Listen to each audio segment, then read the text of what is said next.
Mike, with the shrug it off mentality that you mentioned before, how did you evaluate Scott Morrow's game today? Obviously, that turnover he had in the second, but I mean, he shows a lot of patience on the point, in the power play game tying goal. You know, how he reacted to that. Yeah, what I'll say is that he's an incredible kid, and his ability to shrug off some of the plays and continue to perform out there, I think, speaks volumes for the character of what he's about. You know, he's a young player, and he's going to make some mistakes. And you know, let's be honest. We're putting him in some really high profile positions, whether it be on the power play and overtime, things of that nature. He's playing a significant role here with this group right now, especially with Foxy being out.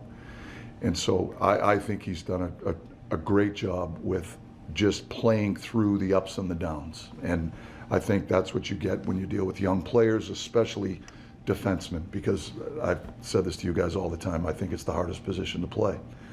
But I'm so, you know, I admire his resilience, you know, because that would affect a lot of young players the wrong way.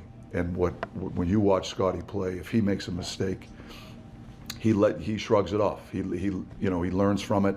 Him and Quinny usually have a conversation on the bench. Sometimes I might get involved with that conversation, but I try not to. And then he just moves by it and he moves on. And he'll become a better player because of these experiences that he's going through.